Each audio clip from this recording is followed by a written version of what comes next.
pulpit. Yung magandang pulpit at tawag doon, salamin. Eh lang, napansin ni Pastor Ralay kanina, parang ang liit lang. Sabi ko naman, ano ka ba? Siyempre, custom made yan kay Pastor Ralay. Yun lang. Magtataka ka pa. Kaya alam na yan, ang ibig sabihin yan, itingnan mo na lang kung sinong pastor yan. Alam mo na kung saan yan. Sabi mo nasa mas gender. Itong tungo ba yan? Diba, so tingnan nyo naman sa likod, nagkalat ang mga kape doon. Ang ibig sabihin lang yan, itong San Francisco Church, huwag kayong aantukin. At wala kayong dahilan na antukin. Kasi ang kape, dalawang purpose yan. Inumin mo yan para hindi ka antukin. Pero pag hindi ka pa rin tinablan ng kape, bubuhusan ka na lang ng kape. Pag hindi ka pa nga ba naman tinablan yan, ewan ko na lang. Sigurado, dalawang purpose ng kape. Pampawala ng antok. Okay, praise the Lord. Magandang hapon po sa inyong lahat.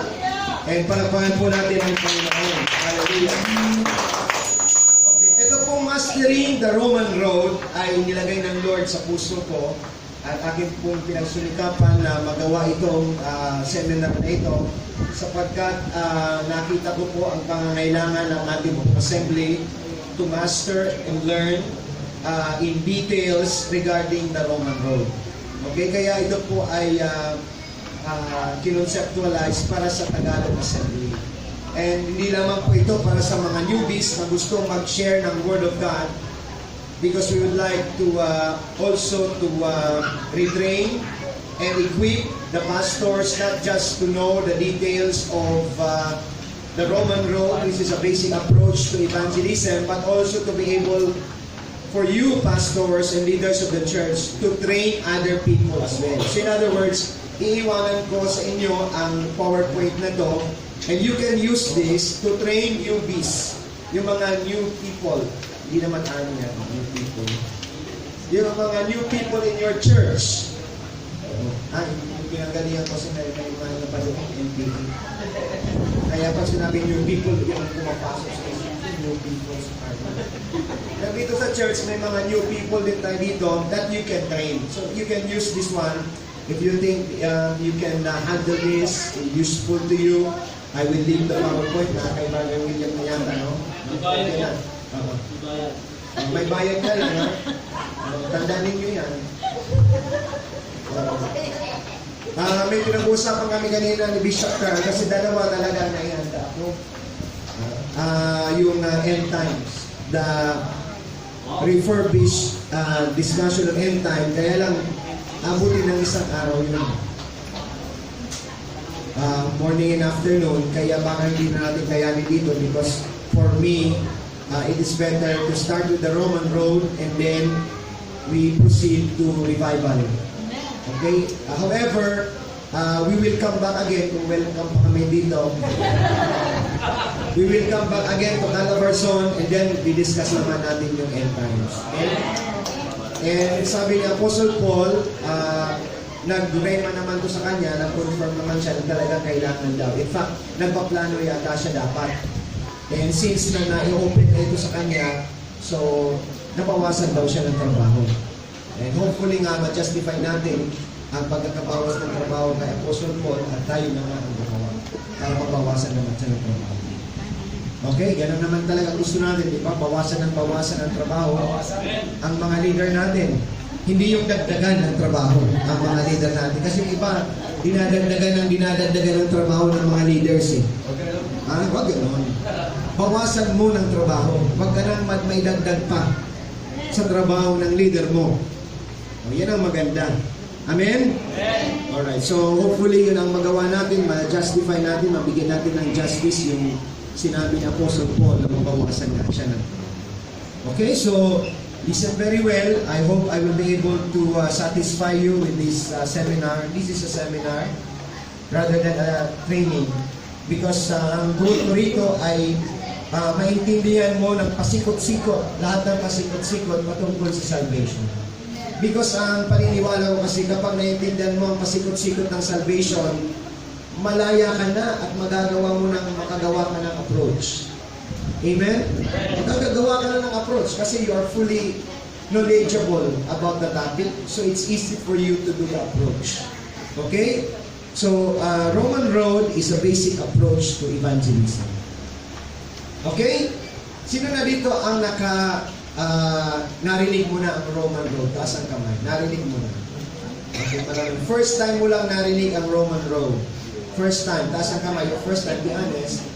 Okay, praise God. So this is both for you. Mga nakarinig na, mga nagamit na, at yung hindi pa ito nagagamit o naririnig.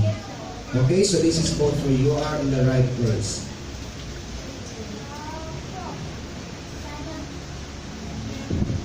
Okay, so basic approach to evangelism. Let's start with the first slide. Ganda pala yung ganito, hindi ka napapagod sa kakahawak ng microphone. Kasi nakakapagod yung maghawak ng microphone. Diba? Minsan na ibabato mo pa yung microphone sa galit mo. Ito, hindi mo yung ibabato. Baka dahil pag hindi nagiginig, ibabato mo. Ewan ko na kung may nabato na dito si Pastor hindi. Mabait siya. Mabait. Si Pastor Russell, marami na nabato.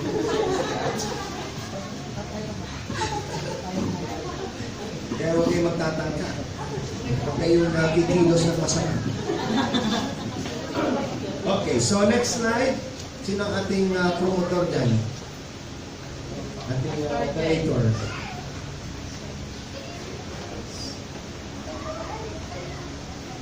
Okay, so let's start with that. Okay, good. Alright, so ang ating session ngayon, this is a seminar session, is going to be 2 parts. Okay?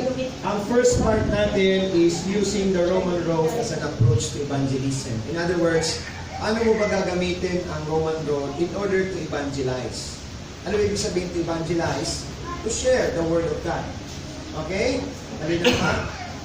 Okay. Ano sa pakiusap ko lang sa inyo, huwag yung masyadong ma-overwhelm sa pagkopya. Kasi sa kakakopya nyo, hindi nyo naintindihan yung sinulat nyo, pag-uwi, ano na yun? Ang dami mong sinulat, pero ano nga ito? Mahirap ko. Mas maigi yung walang naisulat, pero alam. Bakit naman yung walang sinulat? Diba? Kailangan balance. Lagi tayo doon sa balance. Huwag masyadong mataba o masyadong mapaya. Balance lang. Okay. So ang first part is using the Roman road as an approach to evangelism. Now listen to this first. Dito po sa mundong ito, habang tayo nabubuhay pa, 2 bagay ang kailangan ng people. Number 1, to worship the Lord. Okay? That's a calling from the Lord. Number 2, to share the Word of God. Okay? Yun lang naman ang kailangan natin gawin dito sa mundong ito. To worship the Lord and to share the Word of God. Amen? That's what we do here. Habang tayo ay nabubuhay, mag-share ka ng Word of God, mag-worship ka sa Panginoon. Kaya kung ikaw ay puro worship lang at hindi ka nag-share ng Word of God, delikado ka kapatid. Pag-akyat mo sa langit, kulang-kulang ka. Amen? Pagdating doon, sasabihin ni Lord, puro ka lang naman worship. Wala ka namang sharing. Di ba? So kailangan may worship and sharing. Dalawa yan. Ngayon, pagdating sa langit, kapatid, hindi ka naman doon mag-share na ng Word of God. Mag-worship ka na lang doon base sa Revelation. Worship na lang gagawin, wala nang pag-share ng Word of God. Pero, ang kalagayan mo sa langit ay nakasalalay kung nag-share ka dito sa ibabaw ng lupa. Amen? Delikado ka pag hindi ka nag-share. Kasi pagdating ng Bema Judgment, natatalakayin yan sa end times.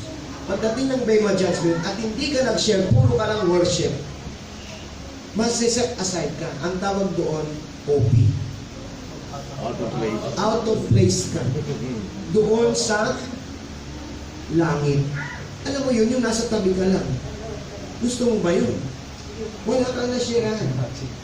Ni isa. Kasi 2 bagay. You have to worship, you have to share the Word of God. Amen? Now, we have too much worship already. Now, this is now the time for us to learn, to master, to share the Word of God. Amen? Tignan niyo po yan. That's why, ang first part natin is using the Roman road as an approach to evangelism. Kasi for me, the Roman road is the easiest way for you to remember all the verses that you need to share the Word of God, to make the people understand who Jesus is. Mas madali kasi matandaan ng Roman road. Alam mo, pag may mga familiar na verses, madaling ma-memorize pag familiar. Okay? Now, sa part 1 na yan, hindi ko kayo tuturuan kung paano gamitin yun. Pero tuturuan ko kayo kung paano intindihin yun. Okay? Malinaw ba? Para maintindihan yun. Now, another one, doon, alam mo ko, nasa dulo ng dila ko eh. Malalaglag na lang yun. Nasa dulo na yun. Another thing that I would like to say is that hindi ito simpleng Roman road lang, na puro verses lang coming from the Romans. Pero magiging jump off mo for discussion yung mga Roman verses. Naintindihan mo ba yun? Kaya huwag ka ma-expect na puro i-discuss ko dito ay verses coming from the book of Romans. Okay? Because kailangan may mga cross-reference ka. Okay, para maipaliwanag mo ng gusto yung mga verses coming from the book of Romans. Okay, malinaw ba yun? Kaya baka mamaya magulat ka, lalo ka ba, Roman road? Ang daming mga verses na hindi galing sa book of Romans. Kaya sinasabi ko na sa inyo ngayon yan, sapagkat maraming mga ganun. Pero ba tayong documentation? Okay, very good. Napaka-ano talaga? Prepared, well prepared. Naka-video. Naka-video na tayo. Para magmukha ko matanda. Salamat ha. Pagbibigay mo ng portion. Okay. Number 2, part 2. Ito matindihan naman na to. Sapagkat dito matitesting ang kaalaman mo sa salvation mo, sa doctrine of salvation mo. Kasi kapag ibinukas sa'yo ang doktrina ng salvation ng iba't ibang reliyon, meron dyan mapandaya na para kang mapapauo sa kanila. Pero pag binusisi mo ang doktrina ng salvation nila, makikita mo ang malaking pagkakamali nila. Kaya para matesting natin kung talagang kabisado mo ang tamang doktrina ng salvation mo, kailangan i-expose ko kayo sa mali para ma-identify ninyo kung ano yung mali doon at lalo kang makumbinsi na ang kinabibilangan mo ngayon ay ang totoo. Amen. At ang tamang daan. Hindi yung dating daan, yung maling daan, yung ligong daan. Tingnan nyo ba yun? Amen. So, that is a challenge for every one of us to be able to see the errors in the doctrine of salvation of other religions. Okay? Kaya pagbabanggay natin, gagamitin ko yung sinabi ni Bishop Carl, matira ang matib. Ano? Tama ba? Ang bumangga, iba. Iibain natin ang doktrina ng salvation ng iba't ibang religion. Amen? Amen. Kaya yung mga nagdadalawang isip pa dyan, nasa tama pa talaga. Nagdadalawang isip ka pa, ngayon dapat babago na yung isip mo. Maging isang isip na lang, huwag na magdalawang isip. Amen? Because you will be really amazed of how God program or design His salvation for the humanity. Amen? Kung paano niya tayo niligtas ng Panginoon. Amen? So that's going to be part 2. So part 1 and part 2. Hindi mo maa-answer ang part 2 kung wala kang part 1. Kaya yung mga darating dito na part 2 na, Pastor Ramina, yung mga darating dito na part 2 na, ito yung mga manunos. Alam nila yung mali, hindi nila alam yung tama. Nakakita na kayo yung taong ganun, alam yung mali, pero yung tama hindi alam. Pero kaya wala silang ibang magawa yung mali. Kasi yung alam nila. Para malaman mo yun, kailangan malaman mo muna yung tama bago yung mali. Amen? Kasi inuuna mo yung mali. Unahin mo muna yung tama. Okay? Next. Ay, lagi ako nakatingin sa'yo. Dapat pala doon ako nakatingin. Okay. Ito na yun, ano? as a way of defining what Roman road is, alam natin that ang Roman road to salvation is a selection of Bible verses. So mga piling-piling mga Bible verses lang yan coming from the book of Romans, taken from the book of Romans that presents God's plan of salvation through faith in Jesus Christ. Okay, so through the use of the book of Romans, you will be able to lay down the plan of salvation, the doctrine of salvation to other people. So you will be able to make them understand how he can be saved through faith in the Lord Jesus Christ. Okay, so that is what we mean by Roman road. Kaya the next time you hear the term Roman road, now alam mo na ang ibig sabihin ng Roman road ay yung kapamaraanan ng paano may share yung salita ng Diyos, particularly yung salvation to other people. Amen? Amen. May tanong kayo dyan? Wala naman. Okay.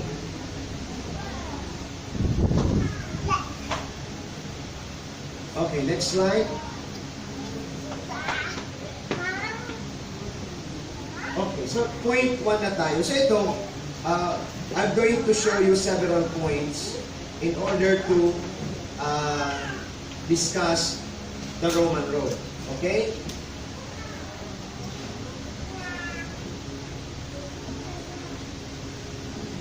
Okay, so ang una, point number 1. So, lagi kang dito magsasalita.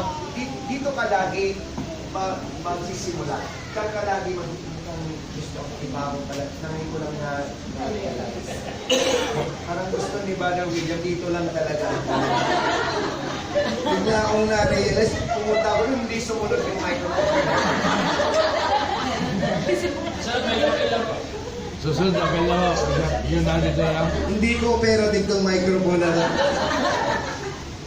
Okay, so when you share the Word of God, always start to tell the person about the sin. Because you cannot win the person or you cannot make the person understand about salvation if the person would not be able to know and accept that he has a sin. Amen? Hindi niya maiintindihan at hindi niya ma-appreciate ang isi-share mong kaligtasan kung hindi niya tatanggapin, maunawaan na siya ay taong makasalanan. Tingnan mo lagi ang ginawa ni Jesus Christ. Diba? Kaya nga siya talaga pumunta rito para bayaran ang ating kasalanan. At narinig nyo na minsan na sinabi that the greatest problem of humanity is sin. It is not poverty. It is not sickness and disease. But the greatest problem of humanity is sin. And that is the reason why Jesus Christ came to earth to solve the greatest problem of humanity, which is sin. Tama ba ako? Kaya kung niyaya mo lang sa church yan at sinabi mo, punta ka sa church, maliligtas ka. Punta ka sa church, masaya doon. Hindi salvation ang sinishare mo. Entertainment ang sinishare mo. Amen? Totoo naman na masaya sa church. Totoo naman, pag nandiyan ka, makakarinig ka ng salvation. Pero kailangan mapaunawa mo sa tao na yan na siya ay nagtataglay ng kasalanan. Amen? Kaya hindi magtatagal sa church yan pag hindi nila naunawaan yun.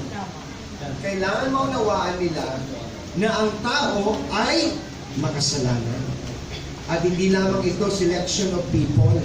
Ang lahat ng tao ay nagkasala. Kaya ang point number 1 mo, make sure to make this very, very clear at masabi mo yan doon sa sinisharean mo that all have sinned. Okay? Kaya if you are the soul winner, okay, ang sasabihin mo dyan ay all have sinned. Lahat tayo ay nagkasala. Now, there are many ways by which you are going to tell that. Maraming paraan. Pwede ka magsimula sa tingin mo kapag ikaw ay namatay, pupunta ka ba ng langit? So, sinabi mo yon, hindi mo naman sinabi una na makasalanan ka, kasi ayaw mo naman masyadong prangka na kaagad. Pero dapat, sa pag-share mo sa kanya, darating talaga sa punto na mapapaunawa mo sa kanya na meron siyang kasalanan. Kahit anong approach pa ang gawin mo, hindi naman kailangan napaka-prangka na kaagad kasi baka masumpok ka. Alam mo ba na makasalanan ka? Huwag ganun. Kailangan gumawa ka ng sistema. Okay? Baka mamaya, Brad, may share ako sa'yo. Kasalanan ka. Oh, lagot ka. Malusuntok ka niyan, James Matos. Di ba? Ang sinasabi ko lang, dapat sa pag-share mo sa kanya, dumating talaga sa punto na masasabi mo ito sa kanya. Amen? Kung paano mo i-approach yun, masasayo na yan, strategy mo kung paano mo masasabi yun. Pero kailangan dumating sa punto na masabi mo sa kanya yun. Kasi yan talaga ang kalagayan niya. Amen? At yan talagang inaabot ni Jesus Christ sa kanya. Kasi alam mo naman na kasalanan ang magdadala sa kanya sa impyerno. At kapag hindi mo yan na-discuss sa kanya, you are just making some entertainment, some, pleasure things. Baka barkadahan lang yan. Hindi naman talaga salvation yan. Amen? Pag hindi mo nasabi yan. Hindi ko sinasabi na hindi tama magbarkadahan sapagkat nagsisimula nga sa barkadahan ang pag-share ng Word of God.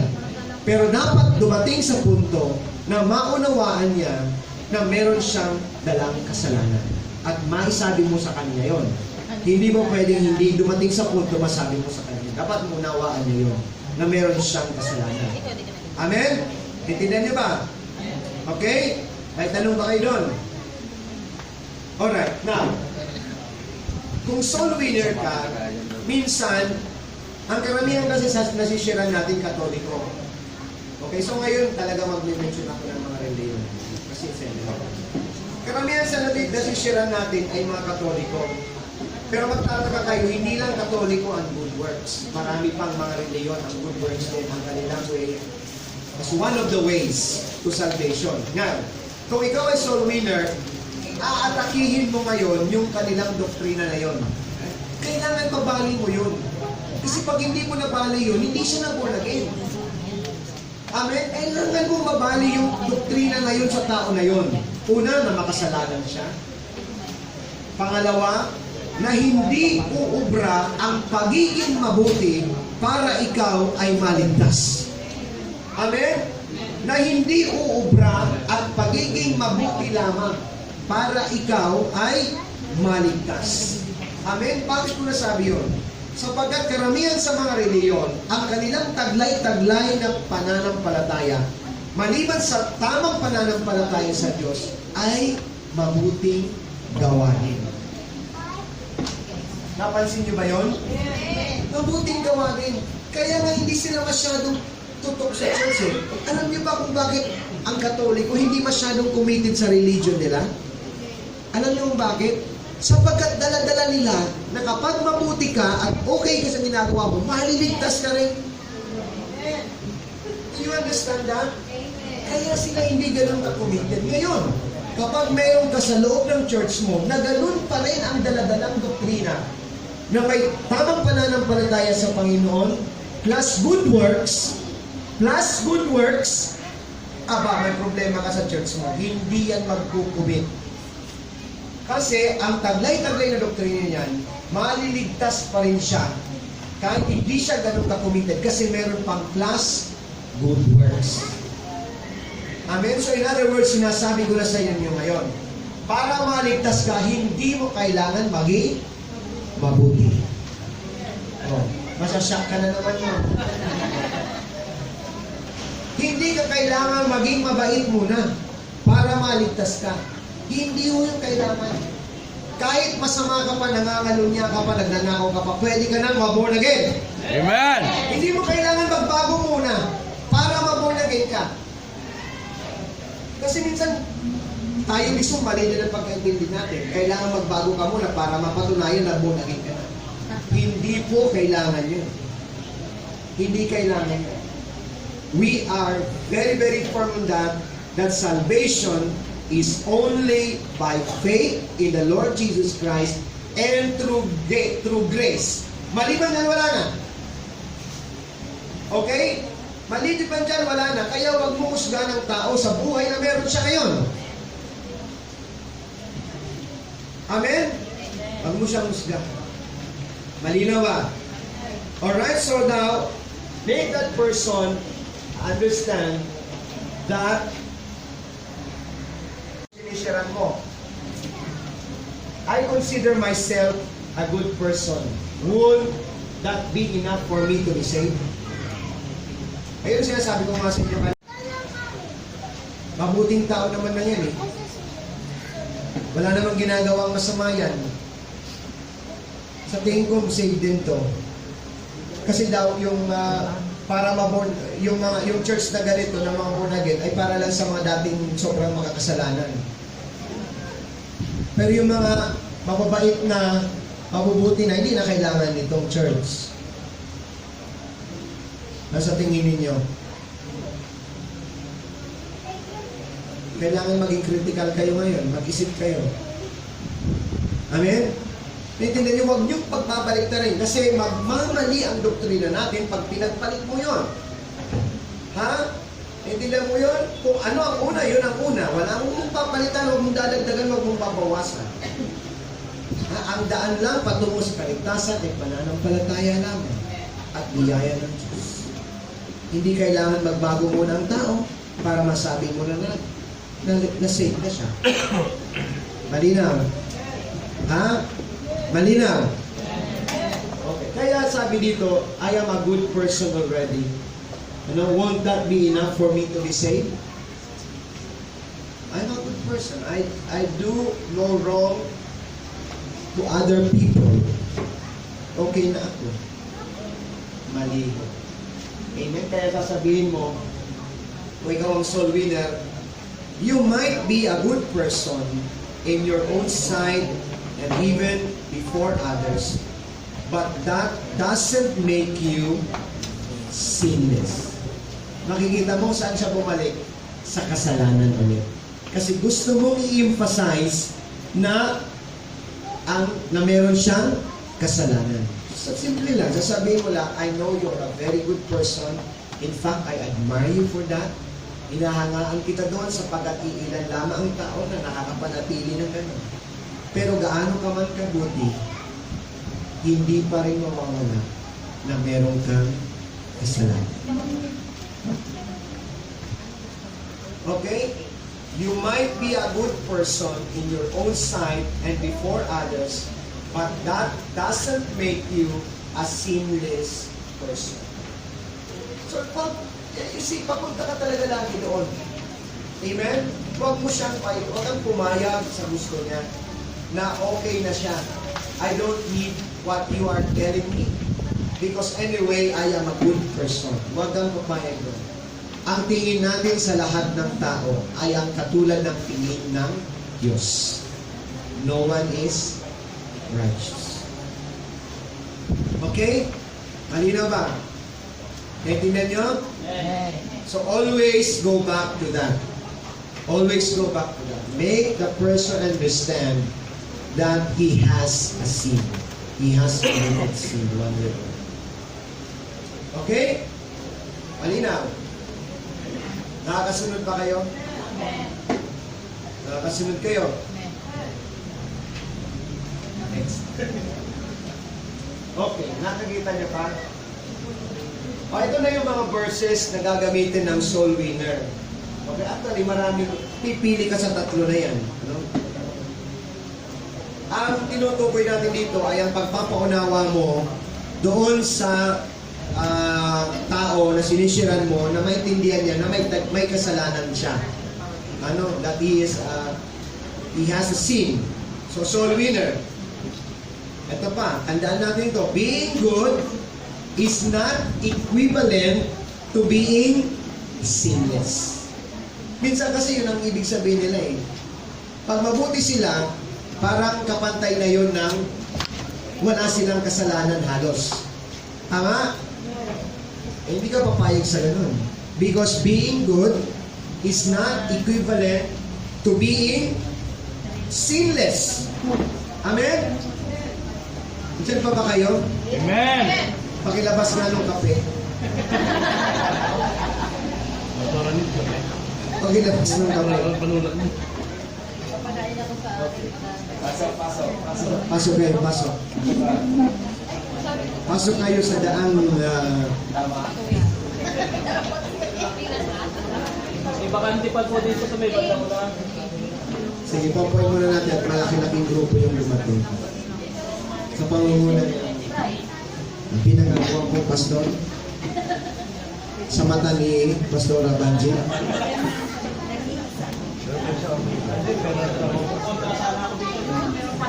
Kaya nga inayos ko kasi alam ko maraming ko kontra eh. Kailangan na natin ayusin ang pananalita natin.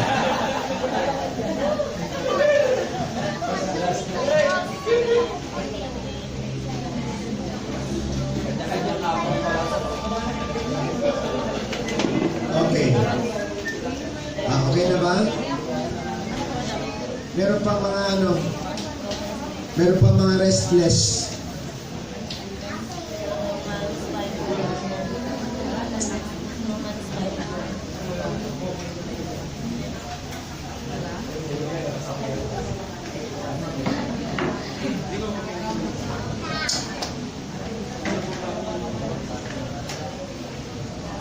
Alam ko nang gigising sa inyo. Kumanta ka lang dito na magbigay ng may galak.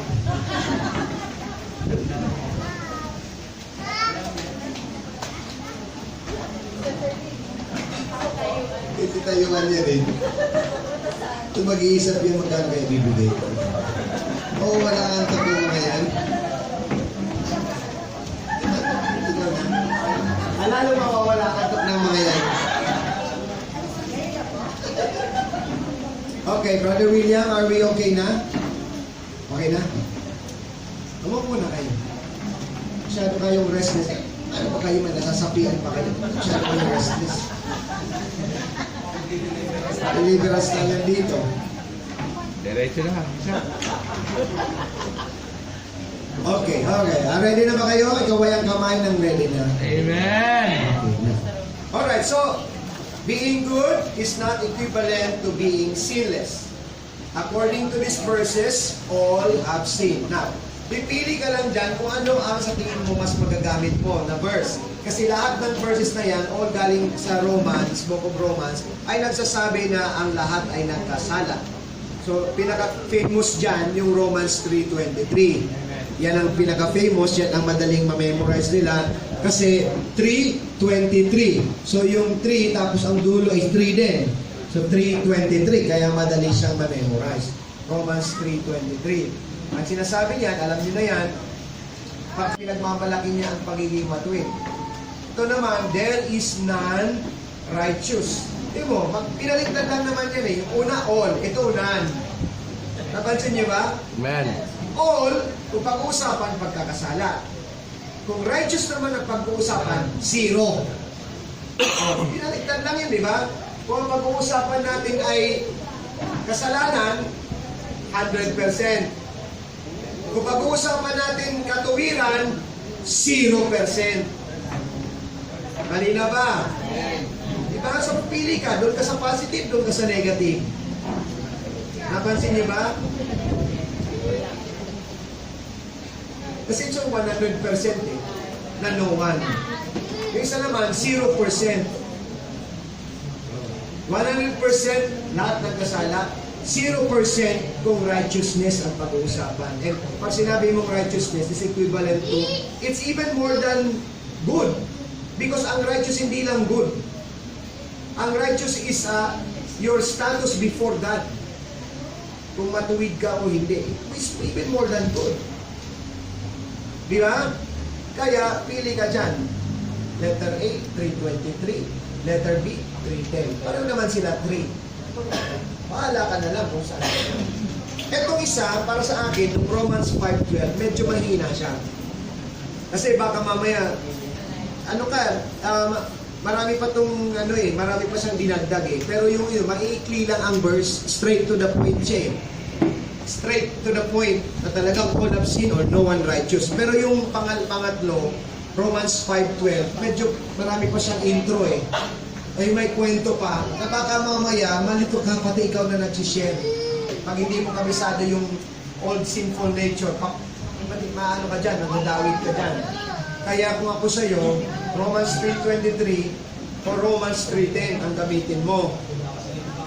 Mas malakas ang impact kasi direct to the point, talagang, kumbaga pag bumangga ka dyan, gigibain ka niyan. Kasi malinaw-linaw ng pagkakasabi, all have sinned, no one is righteous. Diba? Ito kasi sabi na mo, therefore, just as through one man's sin entered the world, sino yung one man na yun? Baka man, matanong ka pa, sino ba yung one man na yun? Di mo, sino nga yun? Delikado ka dyan. Kaya pag-aralan mo pa ang life ni Adam, pag-aralan mo pa ang old sinful nature, maki-question ka pa niyan kung namamana pa talaga ang kasalanan o hindi, lagot ka na dyan. Maraming doktrina ang papasok kasi sa 5:12. Kaya kung ako sa iyo, yung short but direct, which is 3:23 and 3:10. Diba? Huwag ka nang pumorma na marami kang alam. Kung hindi ka naman talaga maraming alam. Ganun sa direct to the point. Okay? Basta tandaan mo, ang goal natin dito sa dalawang verses na to ay maipanawa mo na meron siyang kasalanan. Alright? Halina ba yan? Because that's our point. Number 1, all have sinned. Malinaw? Okay? Sige. Tingnan muna mo natin.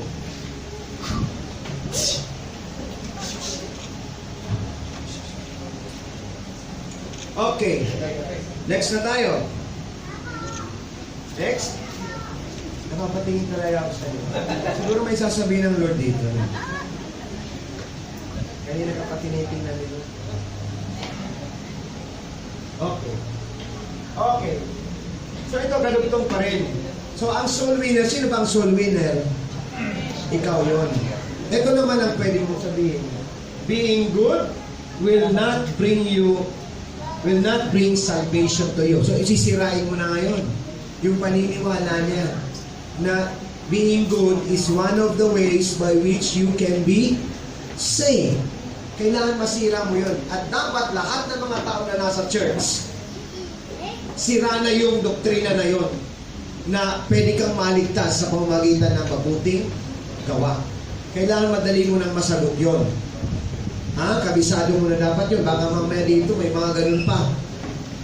That being good will bring you salvation, Maging clear tayo doon. Hindi magdadala ng kaligtasan ang anumang mabuting gawa mo kahit na napakadaming pa nun. Naalala nyo yung rich young man? Naalala niyo yun? No? Yung pwedeng additional reference yun ninyo. Well, yun nga, pag sinasabi ko sa inyo, pag mag-additional reference ka, be sure you know what you are saying. Baka mamaya, maging trap sa'yo yan at hindi ka makawala dyan. Okay? Now, ang sabi dito, ang first point, bakit hindi pwedeng magdala ng salvation ang good works? Number 1, first point, ang tanong kasi, gaano ba kadaming mabuting gawa ang magiging sapat para magdala ng salvation? Hindi ko yung tinatanong para masagot natin. Tinatanong natin yan para maunawaan niya na mahirap i-measure ang goodness.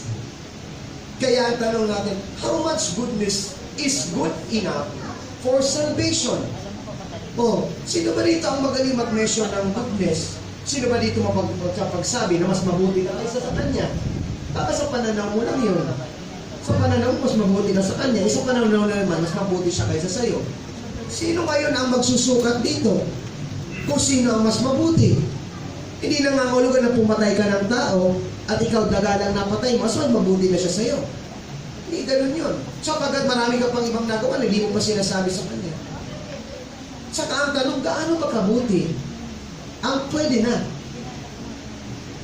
So, katin mo ngayon kung gaano kadaming kabutihan ang pwede na. That's why, magiging mahirap na basihan ang goodness para maging daan patungo sa salvation. Diba? Kung tama ang pag-iisip mo, hindi talaga obra ang mabuting gawa sapagkat walang makakasukat doon. Kung gaano kabuti ang sapat na para ikaw ay maligtas. Kaya, sabi dito, we cannot measure goodness. We cannot measure goodness. Yeah. Huh? We cannot measure goodness. So, is it going to be good? Very good? Very, very good? How much? And who can tell? Kaya pag binigay mo sa tao yan, mahirap sabihin eh. Sino ang mabuti talaga at gaano kabuti ang dapat. Minsan ang ilulusot nila sa'yo, eh pangalan na si Lord, basta ako gagawa lang ako ng gagawa ng mabuti, malay mo, tumama ako.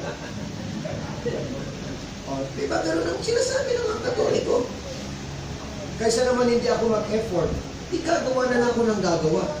Pero hindi ka pa rin naalis doon sa uncertainty sa buhay na to. Uncertain pa rin doon. Hindi naman ganun eh. Ano ba sabi dito? But Jesus said, for the Son of Man has come to seek and to save that which was lost. Sabi dito, pumunta daw si Jesus Christ dito sa lupa para hanapin at iligtas ang mga nawawala.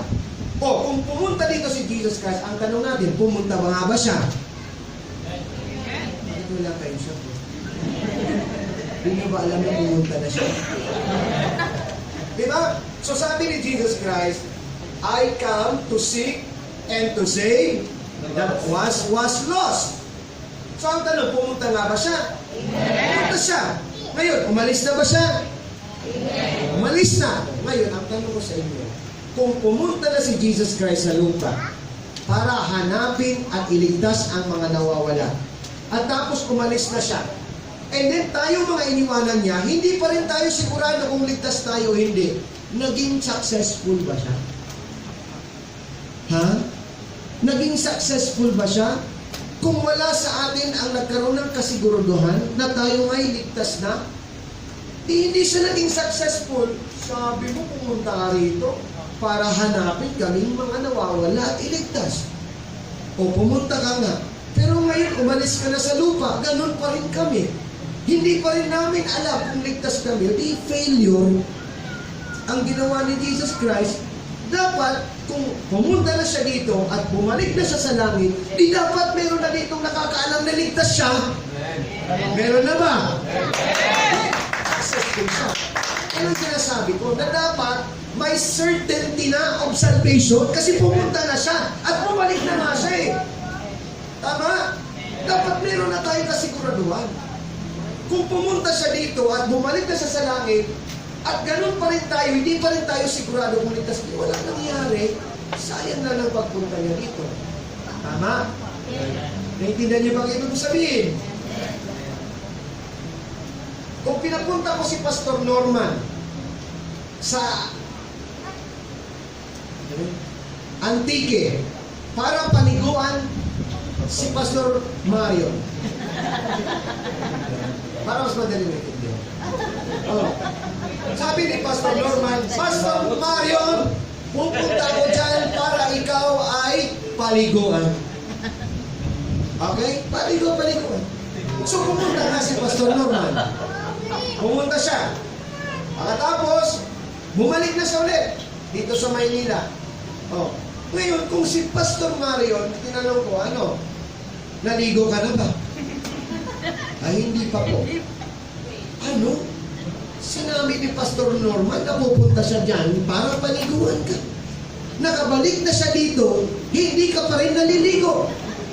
Abi failure. Sister Ann pala pinaliguan.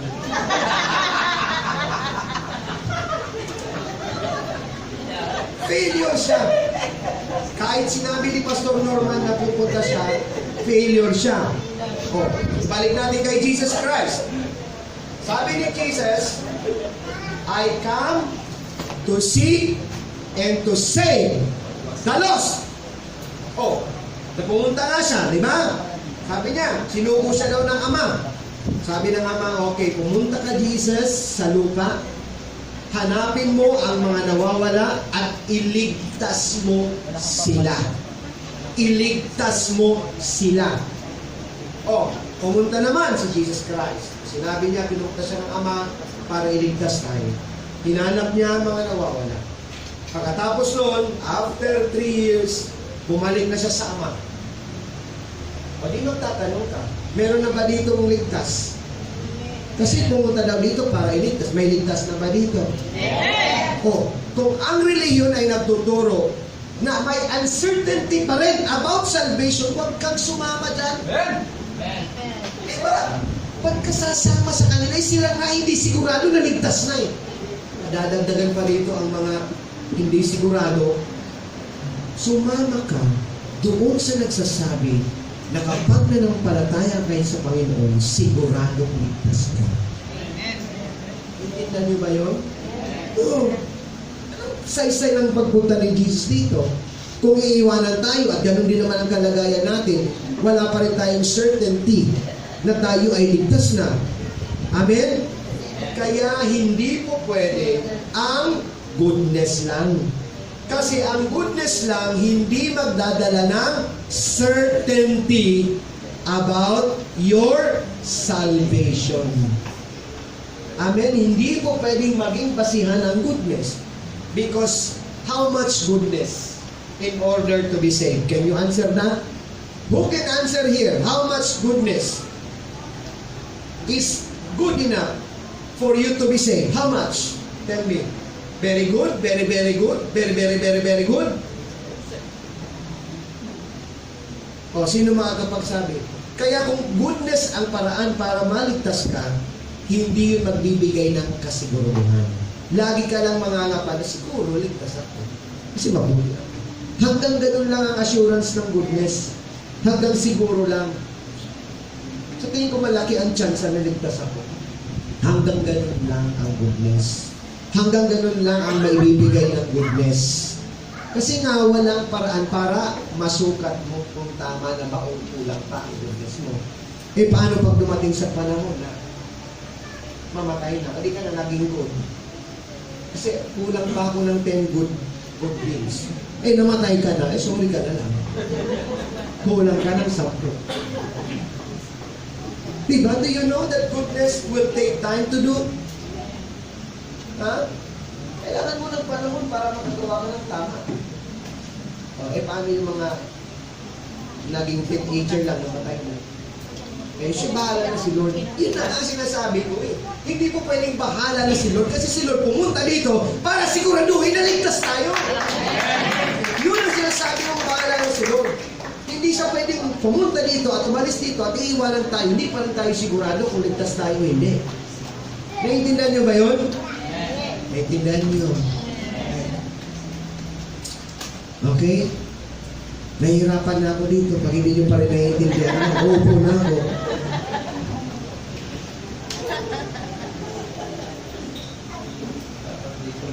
Gaano pa bang pagpapahirap ang nais ninyo sa akin para maintindihan yan? Hindi, joke lang. Mas maigi na mahirap. Okay, naintindihan nyo na? So, alam nyo na ngayon kung bakit ang good will not bring salvation. Alam nyo na kung paano sirain yun. Ha? Parang ilan lang ang nag-iilan dito. Sino dito ang siguradong ligtas na siya? Kasan ka? Sigurado without doubt? Naligtas ka? O, ikaw yung mga kung saan pinunta ni Jesus Christ at nung iniwanan ni Jesus Christ, naging sigurado ng kaligtasan. Ha? Kaya, minsan may pumunta sa bahay, yung mga Sabado naglilibot, Jehovah's Witness. Sabadista hindi maglilibot, magsasamba yun. Magsabado. Kaya nga Sabadista sila eh. Di ba? Witness. Jehovah's Witness. Saksi. Saksi. Dumaan sa bahay. Mag-share daw ng Word of God. Yung sabi ko, bago kayo mag-share, isa lang tanong ko, ikaw ba sigurado ka na bang ligtas? Ay, si Lord lang nakakaalam mo. Huwag mo na ako isama sa iyo. Ayoko sa hindi sigurado, doon ako sa sigurado.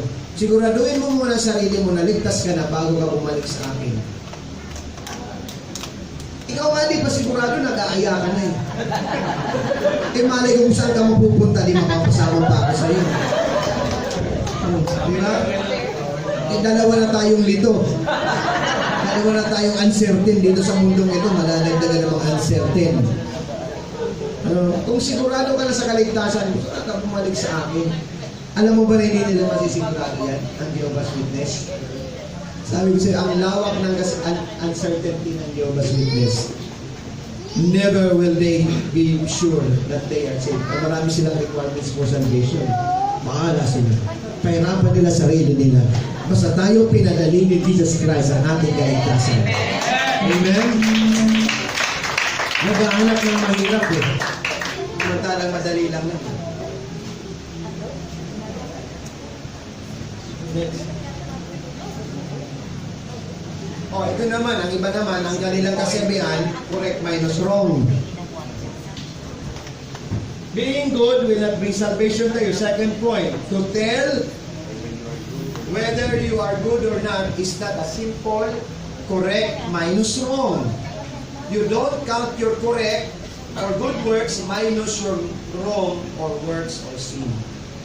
Di ba man yung ginagawa yan ng mga tao?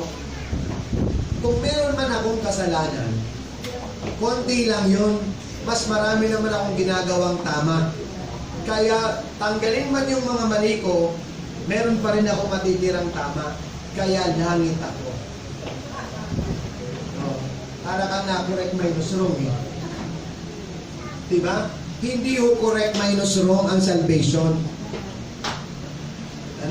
Alam ko may book of remembrance. Ano yung book of remembrance nilo? Sinusulat yung mga ginawa mo. Pero pagkatapos ka maligtas, ganon. Hindi yung bago ka maligtas. Kasi bago ka maligtas, walang makialam sa'yo ang Lord. Hindi ka pa naman ligtas eh. Wala siyang business sa'yo. Ang nakikialam sa'yo, yung mga born again.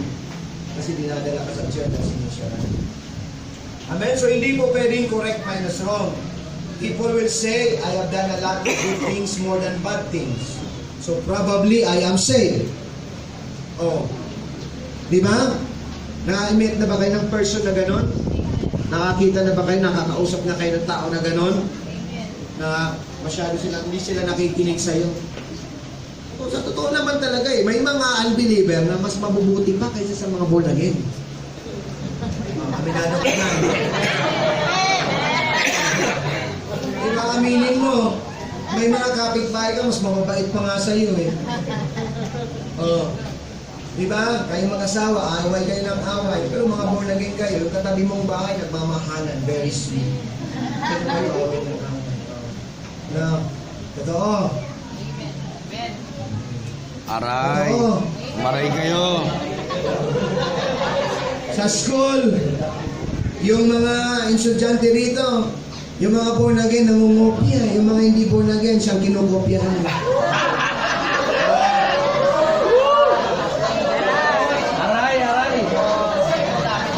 Diba? Oh, kaya tuloy, nung sineshiran mo, hindi kami naniniwala sa'yo. Although tama ang mensahe mong dala-dala, pero yung buhay na nagdadala ng mensahe, mali. Tama ang mensahe, mali ang buhay. Kaya hindi sila nakikinig. Oh, di ba? Kaya dapat ayusin mo rin yung buhay mo. Tama ang mensahe, dala-dala mo na sana. Tama na sana. Ang problema, yung buhay mo, hindi tama pa.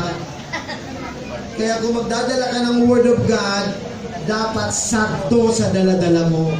Mag-ayos-ayos ka naman ng buhay mo. Kaya hindi maniwala sa'yo. Amen? Ang galing-galing mo mag-share. Pero yung buhay mo, ang daming butas. Kaya kahit galing mo mag-share, ang mata nila nakatingin sa mga butas mo. Kaya hindi sila maniwala sa iyo. Naintindihan mo ba yun? So, ang being good is not a requirement to be saved, but it is a requirement to share salvation. Amen? Naintindihan niyo ba yun? Magmula ngayon, ayusin na. Ayusin mo ang testimony mo para pag nag-share ka, effective. Okay? Next. Malapit na tayo matapos sa first point. Okay.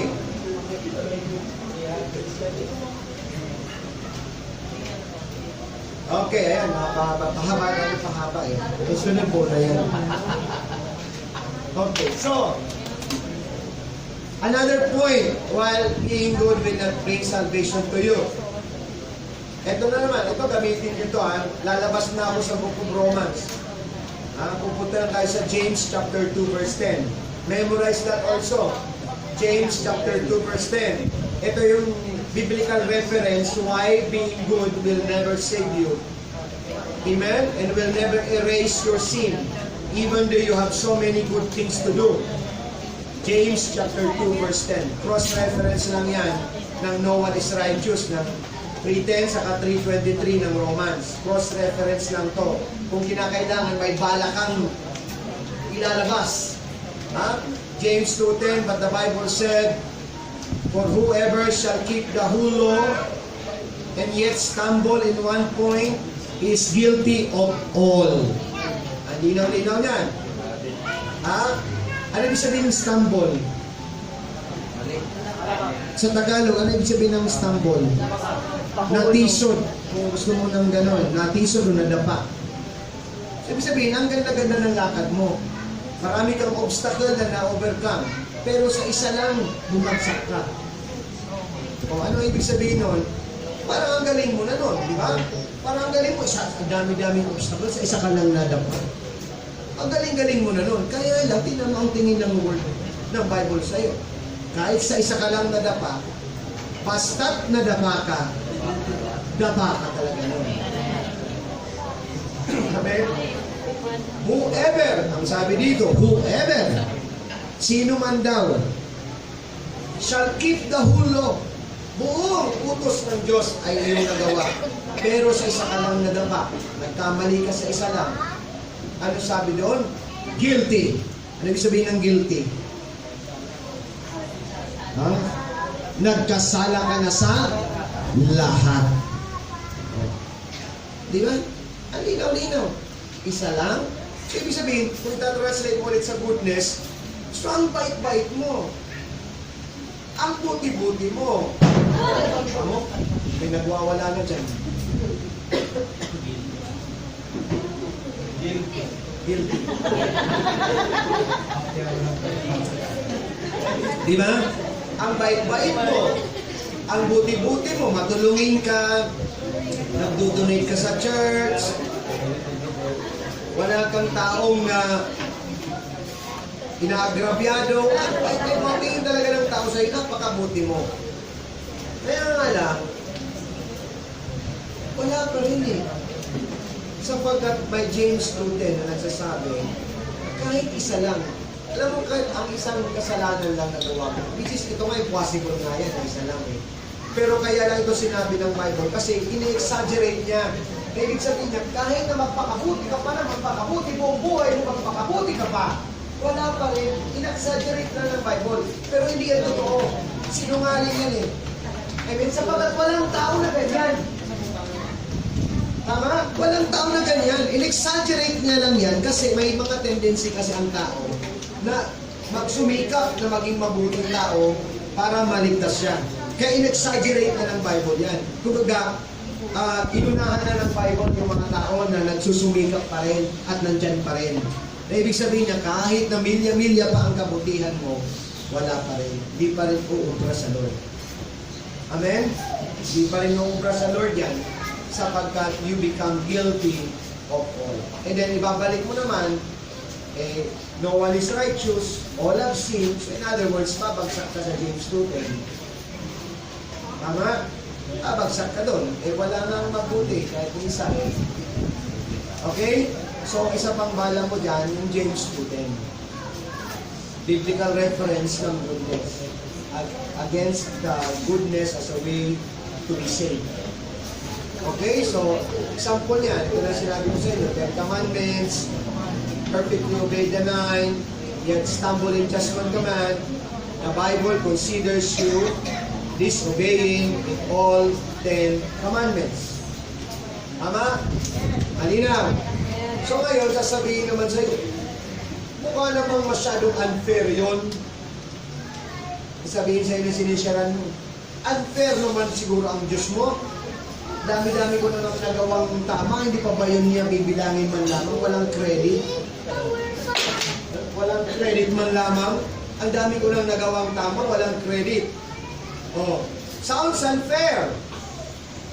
Ibabalik mo naman sa dito, sa Matthew chapter 6, verse 46. Nakikita niyo ba? Tinetesting ko lang yung mga kanina. Alam niyo yung plus 1. Amen. Si bawas yan. Okay?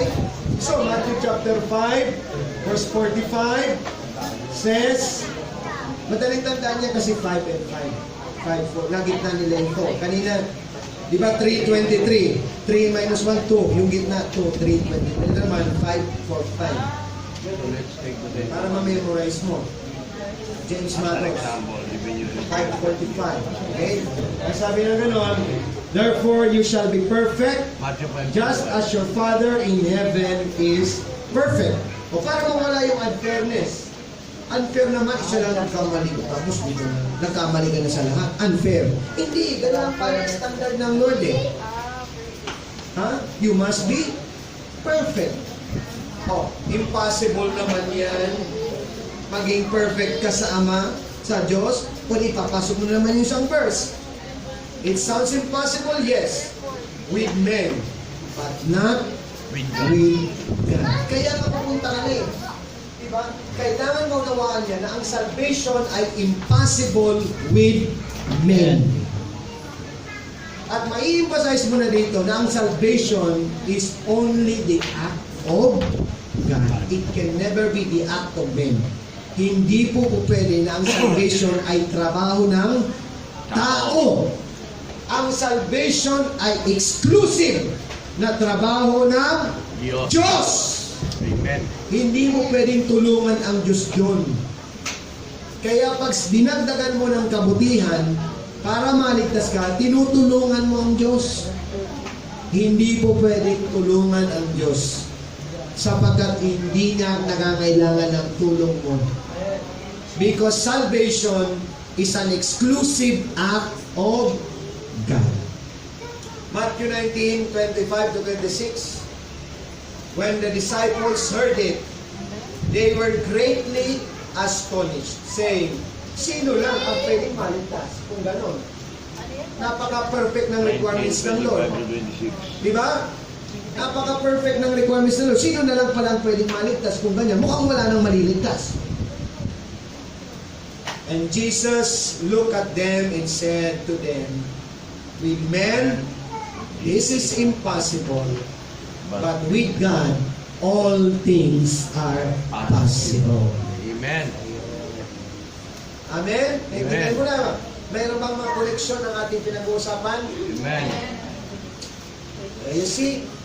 Kaya, nag-i-introduce ka na ngayon sa sinishiran mo, that salvation is purely an act of God and no participation or contribution at all from men. Naintindihan mo? Okay, so sirang-sira na siya dyan. Ikaw naman, buong-buo ka na. Okay, pag umabot sa ganito, pero may mga tao madali naman maniwala sa iyo kasi ang buhay mo ang living testimony. Amen. Ito, maaabot ka lang sa ganito pag butas-butas ang buhay mo. Kailangan marami ng verses na sasabihin. Kasi hindi siya maniniwala kagad sa'yo kasi yung testimony mo basag. Kaya kung basag ang testimony mo, magdala ka ng maraming verse. Kasi kung hindi basag ang testimony mo, madali mo silang masisiraan. Amen. Kaya mag-memorize ka ng marami. Requirement yan, marami kang kasalanan. Butas-butas ang testimony mo, more verses. Para maniwala. Ikaw, kung okay ka lang, maayos ang testimony mo, just a few verses. It will already the person will already accept Jesus Christ as Lord and Savior. Amen. Amen? Sino dito ang nangangailangan pa ng ibang verses? Taas ang kamay. Uy. Wala na naman. Nagkukunwari kayo eh. Nagkukunwari. Okay? Tuloy na tayo. Okay.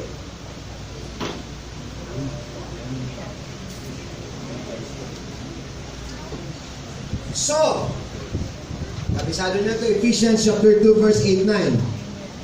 Tama? Kabisado nyo na yan ang yan ang papasok na yan eh. Papasok na yan. Mabuborn again na ang tao na yan. Papasok na. At magsisend na kanda na yung mga anghel sa langit. They already will hold their harps and trumpet.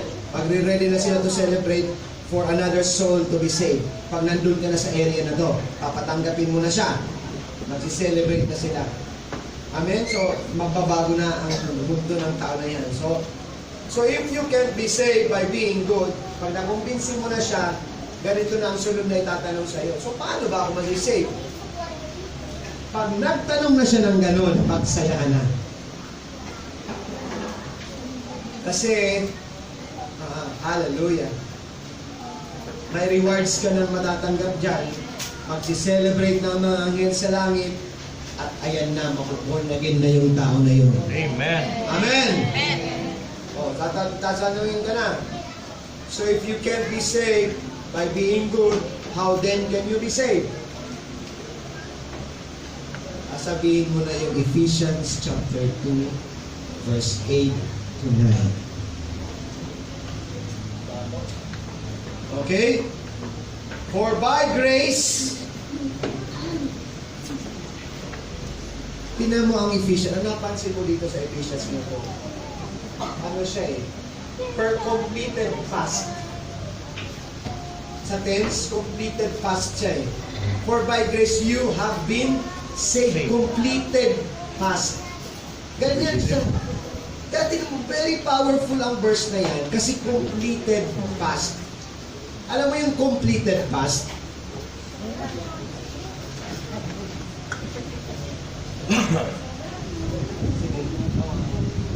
Papasukin. Buksan ang arko. Pintuan ng arko. Kaya, hindi na tayo uuwi. For as in the days of Noah, we live in the days of Noah. Kaya maganda kayo ng pagkain na. Mga 40 days tayo dito. Tatay ka ng tangin. Okay, tingnan nyo imayin natin ang Ephesians 2:8 to 9. No pressure daw. Makikita mo napakagaling talaga nito. Himayin mo siya. Ang pagkakasulat nito, completed past. Past tense siya, bakit? May D eh. May D yung safety na ito. Meron ba kayong pointer dito? Pointer. Wala kayong pointer. So what's the point? Ano po? Okay, diba? Paslay. Pinapaunawa ko lang kay Brother William yung mga asikasuhin niya pa. Okay. So, tingnan mo yung save Ang save hindi parang if, parang future. Parang future, hindi eh. Completed past siya. Ibig sabihin parang automatic. The moment you receive God, automatic you will be saved. Diba? Completed past siya eh. For by grace you have been saved through faith. And that not of yourselves. Andino yun. Yan ang mga mga nakakulay. Yan ang yung pasayas mo rin. Not of yourselves. Hindi daw galing sa'yo.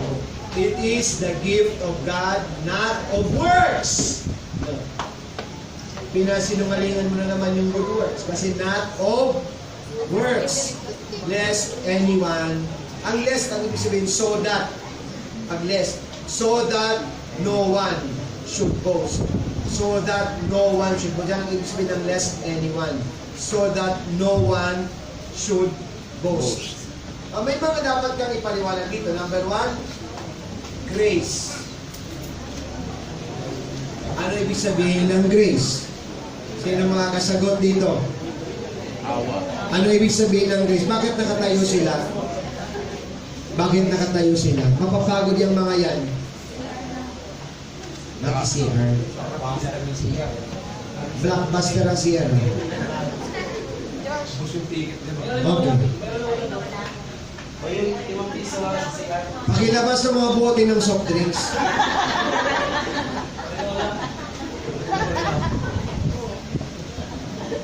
Okay, nandito na ba kayo? Amen. Minsan kasi nandito ang physical body ninyo eh.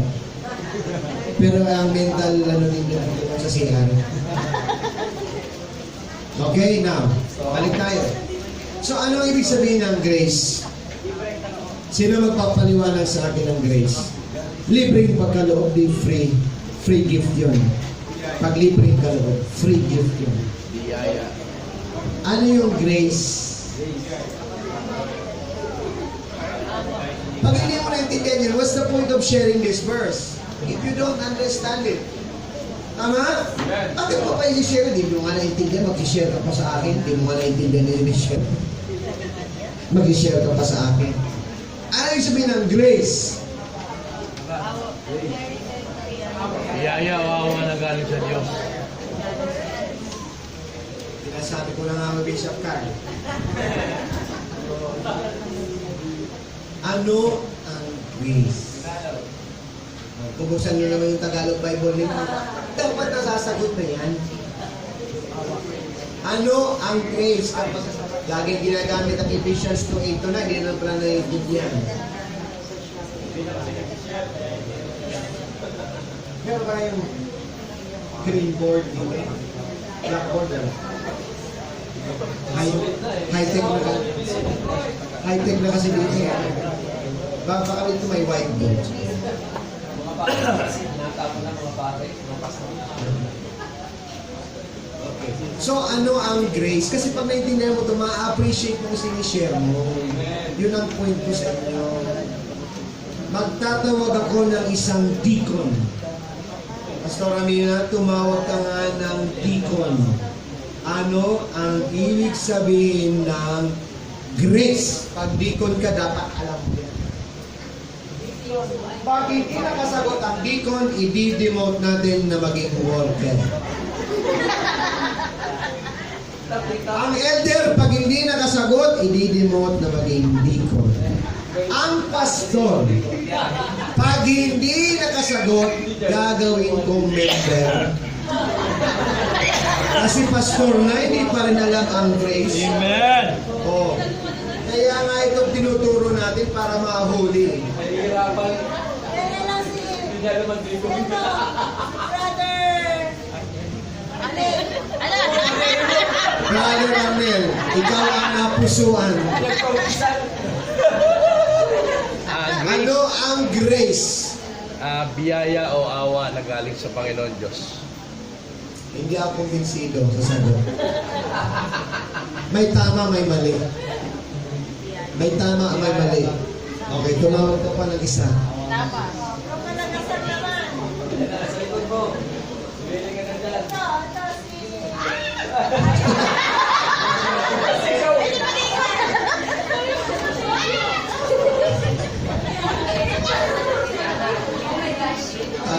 Tatawagin ko yung mga pastor nito, pati nagtuturo ng tama sa kanila.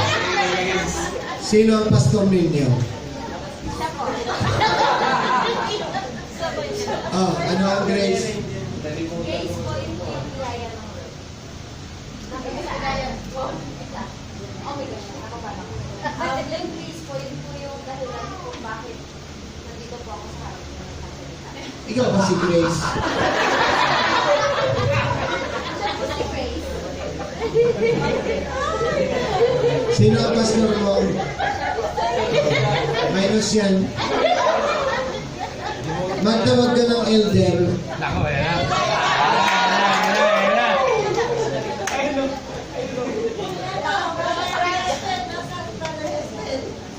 Ay, gusto mong iligtas ang Calabarzon na ano.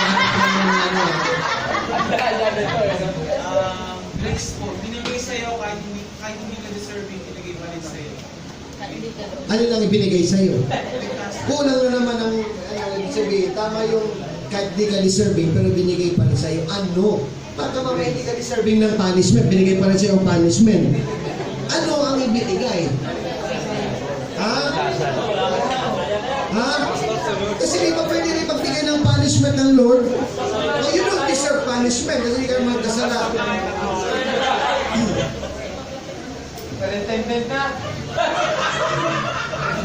Oh, hindi pa ako kontento. Malapit na. Ay, ililigtas ng asawa ang asawa. Father Boboy nagtataas. Ililigtas ka daw niya. Boy. Ang grace kayo. Huwag mo sabihin ang grace ay Mina. Pastor, ang example ko niyan, ibinigay sa akin si Pastor Amina. Grace yun. Grace yun. Kahit hindi ka lang dapat, ay bigyan ka ng Lord. O, sabi ko na nga mo, Pastor Amina, hindi sa karapat-dapat binigay. Ang ibinigay. Yan ang tanong ko kung tama yung sinasabi na hindi ka karapat-dapat, pero binigay sa ng Lord. Ano ang ibinigay?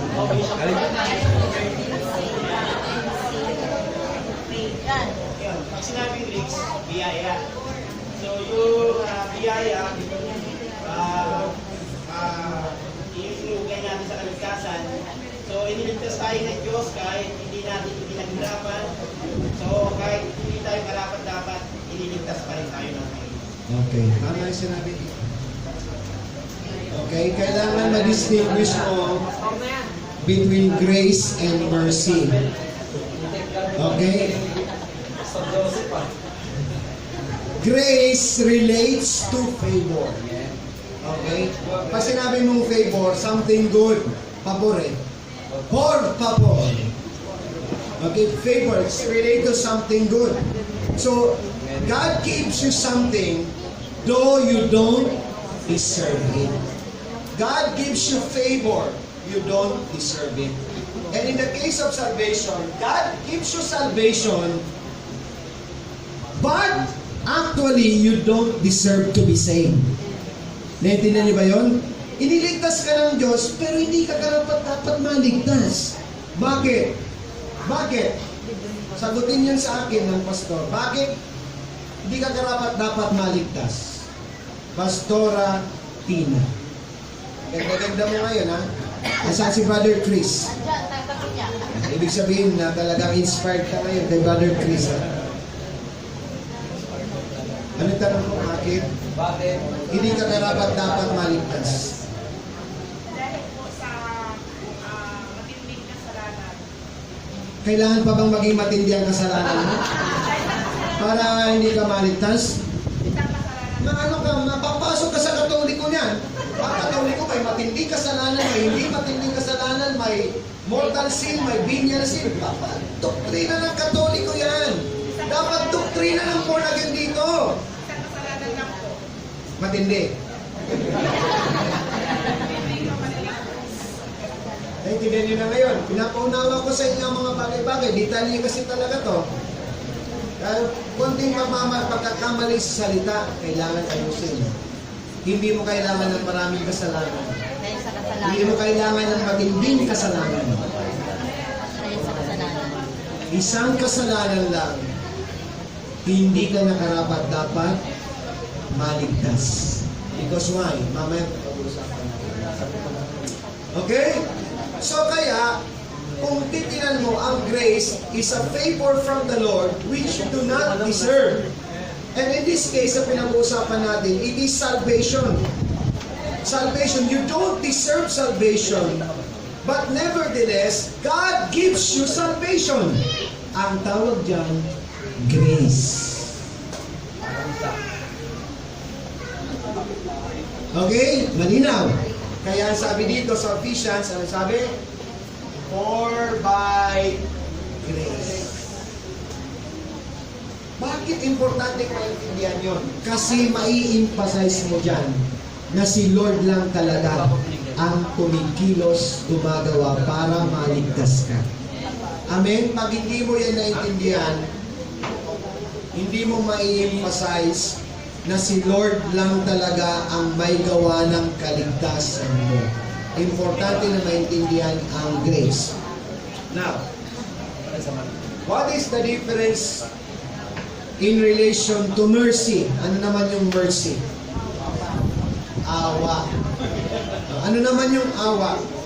It is in relation to punishment. You don't deserve salvation, but God gives you salvation nevertheless. That's grace. You deserve punishment because of your sin, but God withholds His punishment. That is grace. Kahit pala kumakain ka, okay pa rin naman. That is mercy. You see, magkaiba sila. Totally magkaiba. You don't deserve salvation, but God gives you salvation. That's mercy. You deserve punishment. Kaya nga. Sinusubukan ko lang kayo kung talaga naiintindihan nyo na. Ibig sabihin, gising kayo. Palitin natin. Nalilito na. Okay, ulit. You don't deserve salvation, but God gives you salvation nevertheless. Why you don't deserve salvation? Because of your sin.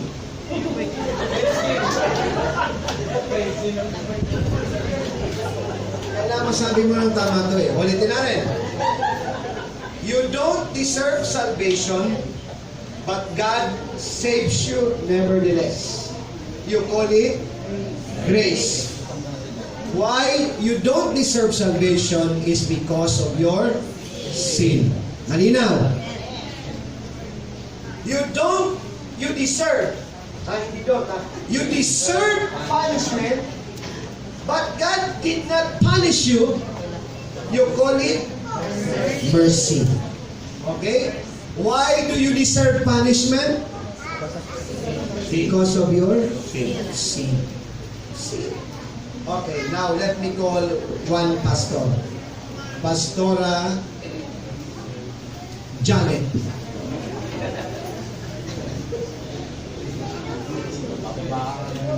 Pastora Janet, sabihin mo yung sinabi ko ulit.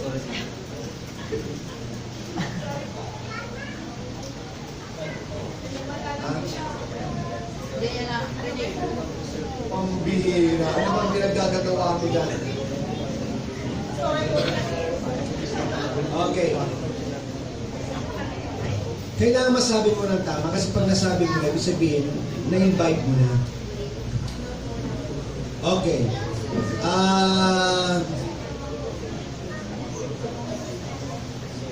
Sister Janice. Kala niyo, pastor, di mo tatawag dito. Kayo nga tatawagin ko. Sister Janice. Sabihin mo yung sinabi ko.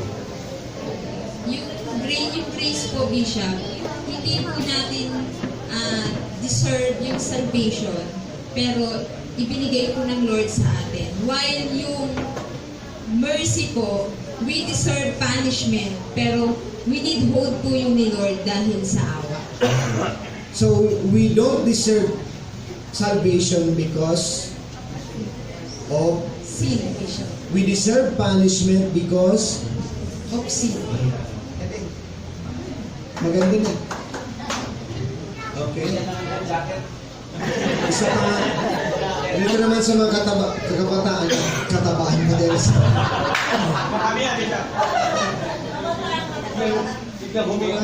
Kabataan naman. Okay, Aaron. Joshua ba yan? Si Joshua to. Saan si Aaron? Pagkamukha kasi itong dalawang to. Joshua. Joshua. Yung mga discipleship training nyo.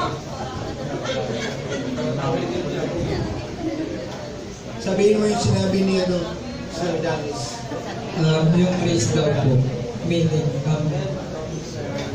yung pag-ibig ni Lord, kahit hindi ka marapat dapat dahil sa mga kasalanan kasi nga po, walang tinatanggap na kasalanan kahit isa lang sa Bible. Yun po yung meaning ng grace. Tapos, sa mercy naman po, yun po yung kasalanan natin is may kapalit na punishment na ang tao pag ginagawa ng isang kasalanan lang mapupunta ng impyerno. Pero yun po yung Lito ako sa iyo. Diyos ko. Matos. Ayusin mo, Matos. Yeah. Sige. Kalito mo dyan, Bidya. Ayusin mo yan, ha? James. Taas mo ka lang ba? Kaya Po yung yung grace po ng Lord, kahit hindi ka deserving na kahit na nagawa ng kasalanan, ibinigay pa rin ng Lord. Yung salvation. Okay. Yung mercy naman, yung kahit na dapat na pagkakas. yung mercy, yung kahit na nakagawa ka na ng punishment, hindi, kahit nakagawa ka na ng kasalanan na nabagsalok ng Lord na nadudong pa rin yung awa nila. Yung mercy na Lord. Hindi mo nabanggit yung mga keywords. Tumama ka lang sa grace. Sa mercy, sa amin sa grace, yung kawaan ka na. Next. Angela. Ano po, Maubos kayo pag hindi yan tumama. Maubos ang mga kabataan. yung grace po, we don't deserve salvation, pero binigay ni Lord yun sa atin. Hindi natin siya deserve dahil sa mga kasalanan natin. Yun yung grace. Yung mercy naman, deserve po natin yung punishment dahil sa kasalanan natin, pero ibinigay ni Lord yung mercy. Ano? Yung awa po, binigay ni Lord yung, pinakita ni Lord yung awa, mercy. Tama, kala ko okay na eh. Diretso na bigla pang sumabit. Julia.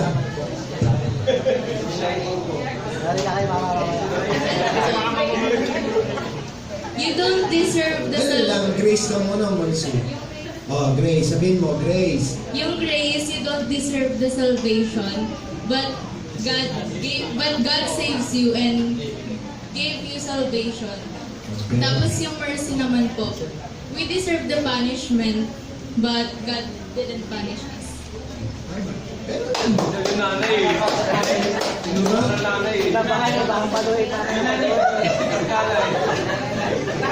Nanay naman daw mo. Ganun lang, simple yan nila. Okay? Simple yan nila, dali-dali lang, di ba? Pinagbaliktad lang, grace and mercy, pinagbaliktad lang yung dalawa. Okay, so malinaw na sa inyo yan, ha? Grace and mercy. Malinaw na, ha? Meron pa bang may tanong dyan? Na grace and mercy? Alam mo kung anong malinaw, Angela? Alam mo kung anong... In fact, ang ganda-ganda ng pagkakasabi mo eh. Sumabit ka lang doon sa dulo. Hindi mo nabanggit yung word na punishment. Mercy is always related to punishment. There is a punishment that we deserve, and yet God did not punish us. That is mercy in relation to salvation. Okay? Hindi mo nabanggit. Kailangan mabanggit mo yung punishment. Sa ano naman, grace, kailangan mabanggit mo yung favor. Which in this case, salvation. Okay? Kailangan kasi, gusto kong ma-supplement yung mga dati na ninyong alam para maging may strengthen natin the way to share. Okay? Malayo-layo pa tayo, mauubos kayo. Ha?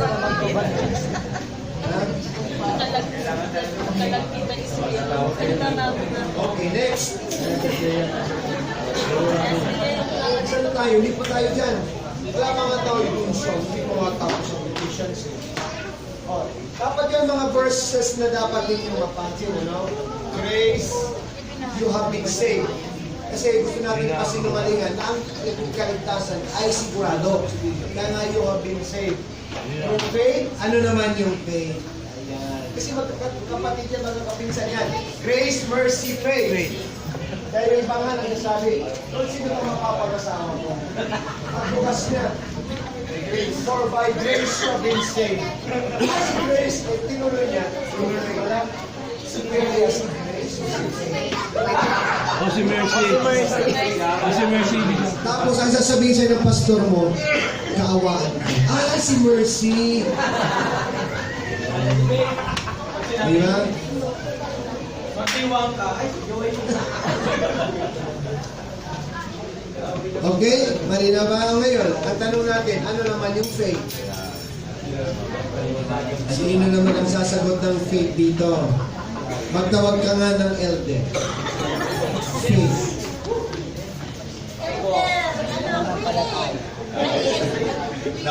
Elder. Elder ba siya? Hindi. Oh, elder. Sino yung tinawag mo? Bro! Sagutin mo na.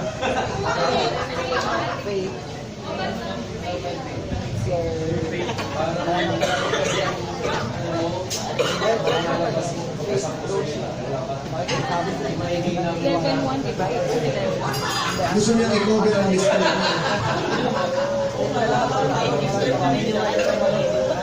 Yung mga magagaling tinatawag yun. Ano po? Sorry po. Ano pa lang hindi na alam, paano sasagutin yan? May nahurling po sa Hebrews na it is something na you still believe in kahit hindi niyo po nakikita through your eyes. What Hebrews?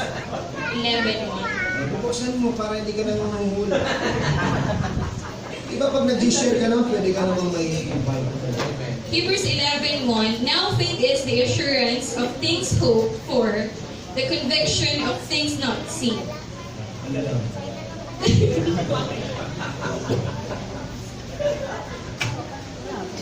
Ano nga? Yun po, Bishop, yung faith is something na naniniwala ka kahit hindi ka nakakakita. Bulag ka sa... I mean, sorry.